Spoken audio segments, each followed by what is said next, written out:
I am Candy, your host, and today we're going to be getting into it, okay? The coffee is hot. I have to tell you what's brewing. We're going to spill the beans on mental health, and we are going to have a roast session for our mommies because we need to vent, okay? This is a safe place, mommies. This is a safe place. There will be no slander, no mom shaming, no mommy guilt. It's allowed here, okay? And we will be having a little coffee in Christ to wrap it up and let you know that it is hope and help, okay? So let's get started. Go ahead and grab your seats on your comfy couch and let's chat, okay? Because the coffee is hot. Let's do it. So let's talk about what's brewing. What is brewing? Woo! Let me tell you a few things that are brewing in the mental health community. So as a mental health advocate and as a mental health student, I feel it is my obligation to keep you all abreast on what's going on, okay? So recently, as you are aware, Twitch passed away. He committed suicide, unfortunately, and it is a sad thing, but I want to use this as an opportunity to shed light on the fact that the leading cause of death in men, 69%, is suicide. They are 3 times more likely than women to commit suicide as a result of depression.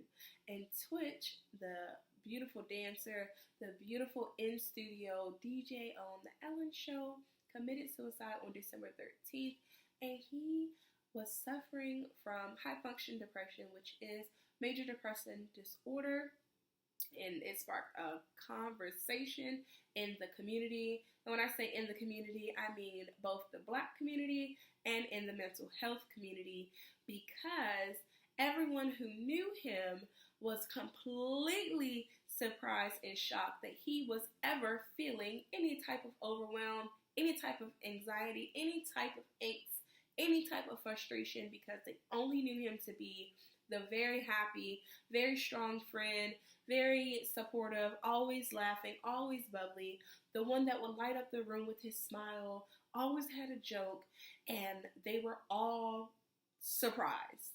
Like, they were all surprised. And we have to talk about this because we all know somebody who is always happy. I have an uncle who said to me when I was going through my divorce, every time I talk to you, it's always good. Everything always good. Ain't nobody that good all the time. Surely you need an outlet. We all handle stress.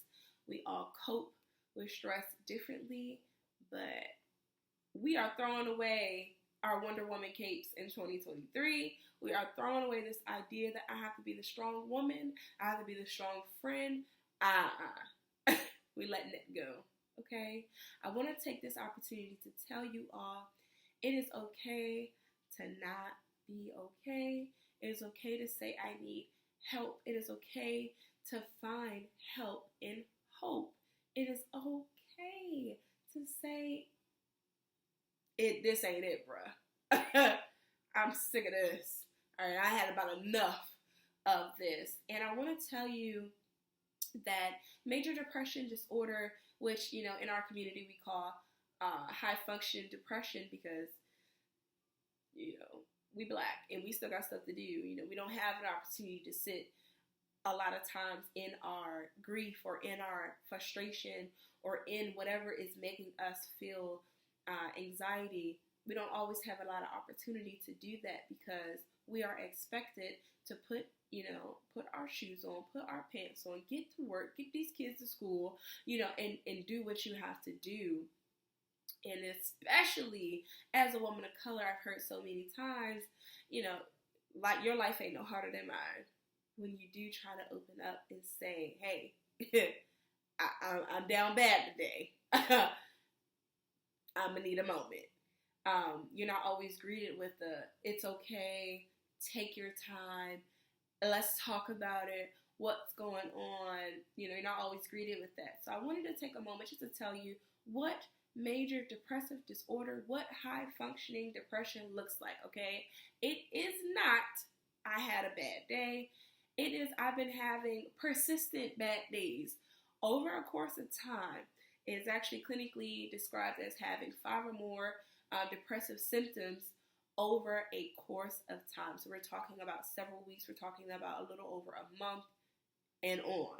Okay, and so those symptoms look like anxiety, it looks like hopelessness, it looks like loss of appetite, it looks like depression, it looks like weight gain, it looks like lack of sleep or too much sleep, it looks like irritability, it looks like loss of appetite, it looks like loss of concentration, you can't focus on things for a long period of time.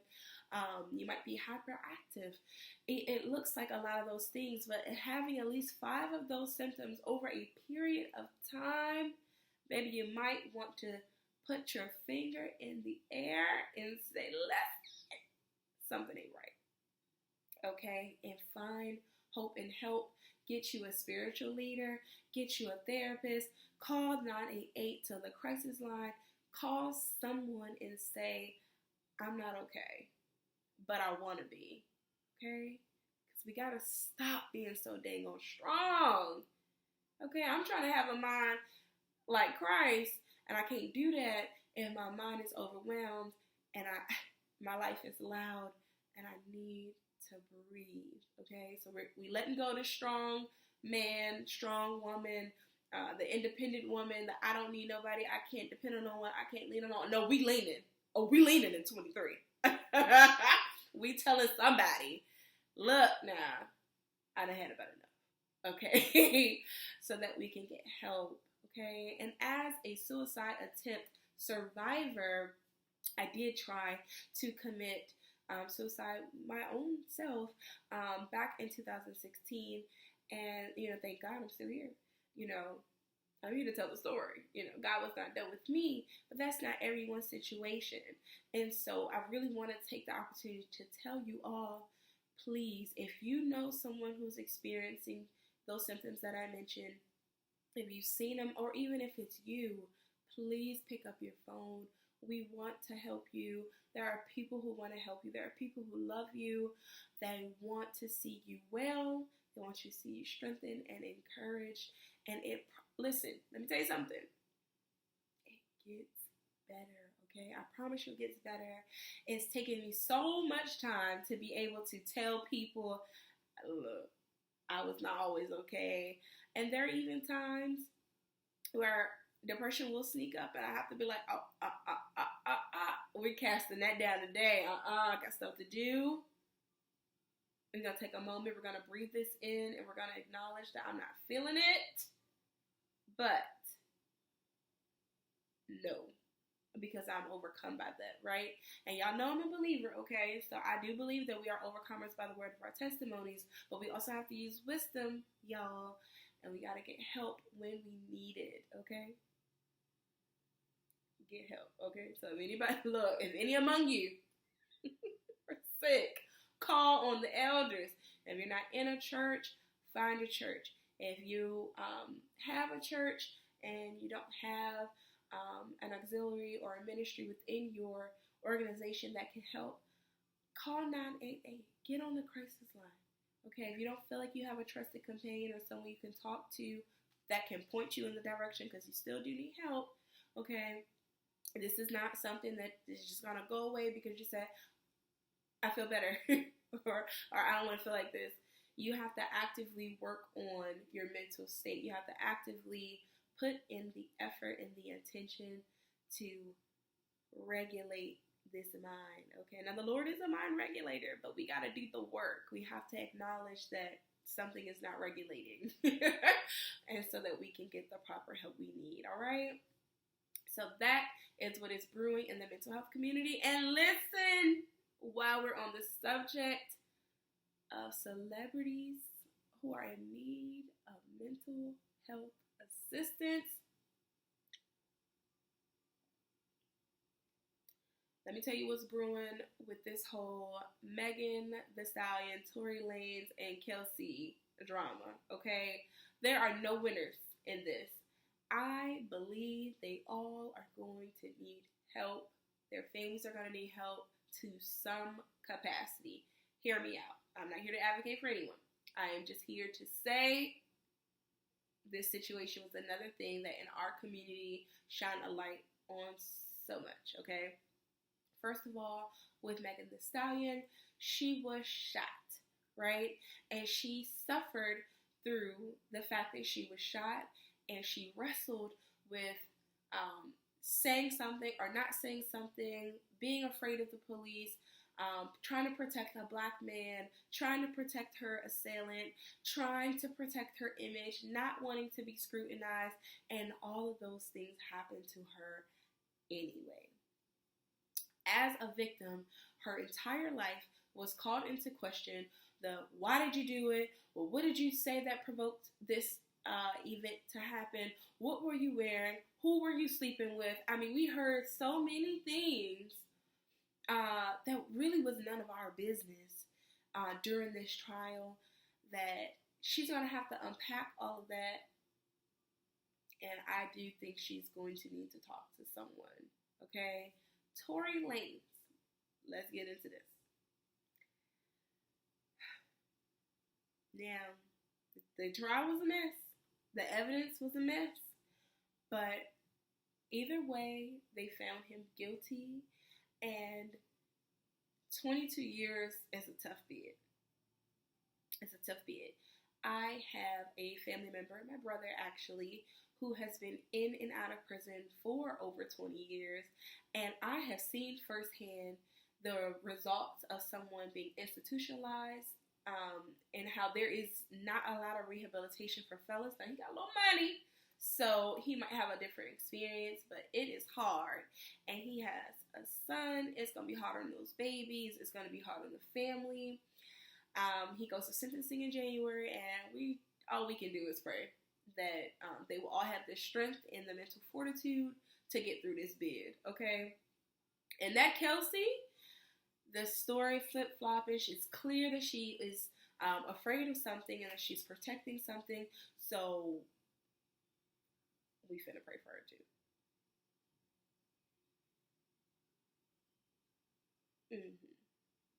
We gonna pray for her too. So that's what's brewing. Our community has dragged all three of them. I don't feel like the culture was on anybody's side. Okay, Shade Room was lit the entire step of the way. Of all 2 years, and especially during this trial. So we've got to stop dragging each other, y'all. As black and brown people, we've got to stop dragging victims, assailants, everybody. We've got to stop being quick to say, boom, boom, boom, boom, boom, you're wrong, you're wrong, you're wrong, you're wrong. Throw this person away. Throw this. Cancel culture is disgusting. It's horrible. And it has to stop. Okay? That's what's brewing. I got to spill the beans on being that strong friend, about being that strong person, about being that reliant person, okay? This is Spill the Beans is a segment that you can consider your therapy thoughts with Candice, okay? This is where I'm going to tell you a tip, advice on how you can better improve your life, okay? And I want to tell you this, it's not a big secret. It's self-care. And not in the way that you would think, okay? I don't mean get yourself some good body oils and scrubs and take you a nice little bubble bath, get you a massage, get them lashes done, okay? Get the hair on fleek, okay? Get the nails. Not just that. We're talking about spiritual maintenance, self-care, okay? Yes. You have to allow someone to pour into you. And then you have to take what they've poured into you, meditate over it, and figure out how to apply it in your life so that you can make better choices, so that you can have peace here, okay? Because God did not give us a spirit of fear, but of love, peace, and what? A sound mind, right? So in order to have that sound mind, that means we got to be in God. Okay, so we're talking about self-care in terms of spiritual maintenance, okay? We know the Lord to be a mind regulator, but We got to do some work, okay? So one of the ways that I love to do my own spiritual maintenance is I attend church, okay? I go to church on Sundays, I go to church on Tuesdays, and that is where I get the word poured into me from my pastors. Lord knows I love. Shout out to Bishop Keith and Pastor Latanya Williams. They are phenomenal, okay? They give us the word raw. Real raw. Look, what is that? Real raw? Oh, they're going to give it to you. And it's a great opportunity just to walk away and kind of reflect, make sure, see if your life is lining up, see where you're doing, see where you're at. And it's very, very important to have that. It's very important to get that from others outside of yourself and take those words, take those scriptures, go home, meditate over it, pray about it, and really apply it to your life so that other areas will be straightened out. Because when you have peace over here, you have peace in here. Okay? When your life is real busy, it's real chaotic, it's real crazy, there's no peace anywhere. Okay? So forget the bath, it ain't gonna help. And that's what we are spilling the beans on, okay? Spiritual maintenance and self-care. Okay. We're going to go into our roast session. So what our roast session is, okay, and we're talking, this is not just roasting our coffee beans. We are roasting inventing, okay? This is your mommy moment where we are going to talk about motherhood and you get to be honest. It's a safe place. There will be no mom shaming here, okay? So, I am learning as a mom. I've only been a mom for 6 years. My baby is 6. She's about to be 7, y'all. And I am learning to be patient during the journey. Okay? Let me tell you something. That girl is 6 going on 16 and she works my nerve. My nerve. Real bad. But I love her. I remember when she was a baby and I first had her, she was a couple months old and I was complaining to my grandmother about how exhausting it is trying to keep up with the nursing schedule and going back to work. And I was married, I was a wife at the time, so having to tend to my husband's needs as well. It was exhausting, okay? And my grandmother said something so powerful, and at the time I really didn't understand, but I'm gonna tell you anyway. She said the days are long, but the years are few. Okay, the days are long, but the years are short, right? Because long days. Seems like you're up forever.